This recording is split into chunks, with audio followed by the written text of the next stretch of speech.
Halo Sobat Football Lovers, kembali lagi di channel Bal News 2. Nah, kali ini di channel ini kami membahas berita seputar olahraga sepak bola. Dari mulai berita timnas Indonesia, informasi Liga Indonesia, informasi Liga seputar internasional. Bagi kalian yang belum subscribe channel ini, bisa langsung di subscribe dan nyalakan loncengnya agar kalian tidak ketinggalan video terbaru dari kami. Baiklah, langsung saja kita masuk ke video pembahasannya. Sintayong optimis hadapi Korea Selatan. Titik terang naturalisasi oleh Romeni. Thailand lagi-lagi bikin malu ASEAN. Simak informasi selengkapnya hanya di Garuda Space Update.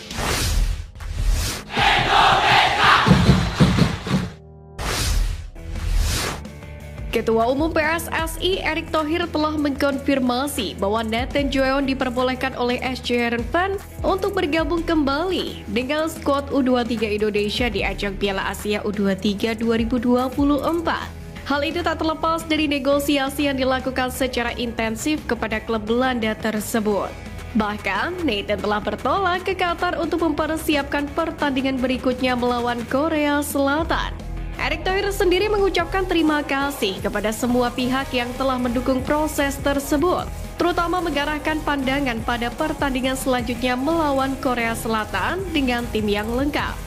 Erick Thohir sendiri khusus mengapresiasi para supporter yang secara aktif menyuarakan dukungan mereka di media sosial, yakni agar Nathan bisa dilepas oleh klubnya. Ini merupakan kali keempat Erick Thohir terbang langsung dalam upaya memastikan skuad terbaik untuk Sintayong. Laga perempat final Piala Asia U23 2024 antara Timnas Indonesia U23 kontra Korea Selatan membuat anak Sintayong yakni Shin Jae-won memilih untuk berkhianat. Sebab Shin Jae-won mendeklarasikan bahwa dirinya lebih memilih untuk mendukung skuad Garuda Muda ketimbang Taeguk Warriors Junior. Hal itu disampaikan via Instagram story-nya. Menariknya, pengamat sepak bola Korea Selatan Park Moon-seong juga angkat bicara soal duel kedua negara tersebut. Dirinya mengaku bahwa timnas U23 Indonesia sebenarnya bukanlah lawan yang perlu ditakuti oleh Korea Selatan. Park Moon-seong berkaca dari sejarah panjang Indonesia yang kerap inferior saat jumpa Korea Selatan di level usia 23 tahun. Meski begitu, kondisinya berubah usai Sintayong datang sebagai pelatih timnas Indonesia, termasuk di level U23. Sintayong sendiri menjadi alasan timnas U23 Indonesia kian diwaspadai, termasuk oleh Korea Selatan sendiri. Pelatih timnas Indonesia U23 Sintayong merasa lebih rileks menghadapi pertandingan melawan Korea Selatan U23 di babak perempat final Piala Asia U23 2024, yang mana akan berlangsung pada hari Jumat dini hari. Sebab waktu istirahat para pemain Indonesia lebih panjang dibandingkan dengan Korea Selatan. Menjelang pertandingan di Stadion Abdullah bin Khalifa Doha, Sintayong sendiri mengaku telah mempelajari secara menyeluruh kekuatan dan kelemahan Taeguk Warriors yang dilatih oleh Hwang Sun-ho. Pertandingan ini juga akan menjadi momen sentimental bagi Sintayong. Pasalnya ini akan jadi ajang bagi Sintayong untuk membuktikan diri ke masyarakat Korea Selatan. Sebelumnya Sintayong sempat mendapatkan aksi yang kurang terpuji, yakni pelemparan telur oleh supporter Korea. Alasannya karena mereka gagal lolos dari babak fase grup Piala Dunia 2018. Mendapati nasib timnas Indonesia U23 yang mujur, masyarakat Malaysia tampak iri. Pasalnya perjuangan timnas Malaysia U23 di Piala Asia U23 2024 sendiri berbeda jauh dengan skuad Garuda Muda, di mana Malaysia U23 kalah di 3 laga grup D. Alhasil sudah gagal melesat ke perempat final, Malaysia U23 juga harus finish sebagai juru kunci dengan 0 poin.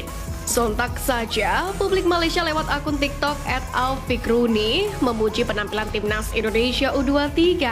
Dengan kinerja yang fantastis dari Marcelino Ferdinand dan kawan-kawan, mereka merasa Garuda Muda layak lolos ke perempat final. Seperti itu membantai Yordania, Garuda benar-benar mendominasi sepenuhnya. What a game! Selangkah lagi bagi Indonesia untuk lolos ke Olimpiade Paris. Sementara Malaysia masih mengenang lolos Olimpiade zaman Paleolitikum. Sindir akun TikTok @alfikruni untuk timnas Malaysia U23. Status timnas Thailand sebagai raja sepak bola ASEAN mulai dipertanyakan setelah meraih hasil buruk dalam beberapa turnamen terakhir, baik level senior maupun kelompok umur. Dimulai dari kualifikasi Piala Dunia 2026 zona Asia, setelah melewati 4 pertandingan, Thailand kini terancam gagal lolos ke putaran berikutnya. Adapun satu-satunya negara ASEAN yang saat ini menempati posisi 2 tim teratas di grupnya adalah Timnas Indonesia. Sementara di Piala Asia 2023 yang digelar awal tahun ini, Thailand juga hanya sampai di babak 16 besar. Prestasi itu sama dengan Indonesia yang untuk kali pertama dalam sejarah mencapai fase tersebut. Terbaru Timnas U23 Thailand gagal total saat tampil di Piala Asia U23 2024. Alhasil Indonesia menjadi satu-satunya negara ASEAN yang lolos ke babak knockout baik di Piala Asia U23 maupun Piala Asia Senior. Melihat prestasi yang cukup jomplang antara Thailand dan Indonesia dalam beberapa turnamen terakhir, mungkin memang sudah waktunya bagi negeri Gajah Putih itu untuk melepaskan statusnya sebagai Raja ASEAN. Interaksi menarik terjadi antara pelatih Timnas Indonesia U23 Sintayong dengan dua pemainnya yakni Marcelino Ferdinand dan Rizky Ridho, yakni jelang laga perempat final Piala Asia U23 2024 kemarin. Sintayong diketahui mengunggah rangkaian foto di Instagram yang memperlihatkan momen dirinya dan pemain berjuang melawan Yordania dalam match day terakhir grup A. Salah satu unggahan Sintayong memperlihatkan dirinya dan Marcelino Ferdinand di ruang konpres. Menariknya STY salah menandai akun pemain KMSK-DZ tersebut.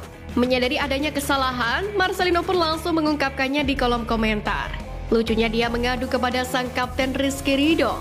Rizky Ridho pun membalas komentar Marcelino dengan meminta Sintayong untuk memfallback akun Instagram Marcelino. Sebelumnya, Sintayong sendiri juga menyindir umpan cuek Rizky Ridho pada sesi recovery para pemain. Pelatih Persib Bandung Bojan Hodak mengapresiasi keberhasilan Timnas Indonesia U23 yang berhasil lolos ke babak perempat final Piala Asia U23 2024. Bojan Hodak menilai torehan tim asuhan Sintayong akan berdampak positif untuk sepak bola Indonesia termasuk kompetisi BRI Liga 1. Pemain-pemain muda yang tampil bisa menyerap berbagai ilmu untuk masa depannya. Pengalaman tampil di level internasional pun menjadi bekal pemain, tidak hanya tampil bersama tim Garuda, namun saat membela klub. Bojan sendiri percaya situasi itu akan membuat pemain tampil lebih baik dengan pengalaman yang didapat. Tangan kanan Sintayong Nova Arianto berharap Timnas Indonesia U23 jadi inspirasi bagi anak-anak Timnas Indonesia U16. Sebab Garuda Nusantara kini tengah bersiap menatap Piala AFF U16 2024. Nova Arianto menginginkan anak asuhnya yang saat ini sedang menjalani pemusatan latihan atau TC benar-benar serius. Menurutnya tidak ada yang tidak mungkin jika seorang pemain ingin bekerja keras. Sebab semua itu telah dibuktikan oleh Marcelino Ferdinand dan kawan-kawan. Terlebih para pemain Timnas Indonesia U16 kelak akan menjadi pemain-pemain masa depan skuad Garuda. Seperti diketahui, Timnas Indonesia U16 saat ini tengah menjalani TC di Yogyakarta sejak 18 April 2024. Walau tidak dipimpin Nova yang sedang bertugas bersama Timnas Indonesia U16, TC dipegang oleh asisten pelatih Haryanto Prastio Adi Utomo. Skuad Garuda Nusantara akan mengikuti agenda penting pada tahun ini, yaitu Piala AFF U16 dan kualifikasi Piala Asia U17. Selain itu juga berharap lolos ke Piala Dunia U17 2025. Ragnar Oratmangun mengaku penyerang FC Utrecht oleh Romeni sedang memikirkan soal naturalisasi agar bisa memperkuat Timnas Indonesia. Hal itu diungkapkan Ragnar dalam wawancara di kanal Yusa Nugraha. Ragnar mengaku juga kerap bercerita soal pengalamannya bersama dengan tim Merah Putih. Pemain Fortuna Sittard itu pun berharap nantinya Romeni bisa mengikuti jejak membela tim Merah Putih. Terlebih Romeni yang baru berusia 23 tahun sudah berkomunikasi dengan Ketum PSSI Erick Thohir soal rencana naturalisasi beberapa waktu yang lalu. Dia cerita ke saya kalau sekarang lagi memikirkan tentang itu, naturalisasi dengan baik-baik. Dia bilang juga senang sekali melihat banyak support dari orang-orang. Ini hal yang harus dipikirkan baik-baik tentunya, dan dia bilang kalau sudah memilih dia akan kasih tahu saya. Ujar Ragnar Oratmangun. Sekian News Flash kali ini Sobat Garuda, mari terus dukung perjuangan Timnas Indonesia. Nantikan News Flash edition dari Garuda Space selanjutnya. Terima kasih dan salam olahraga.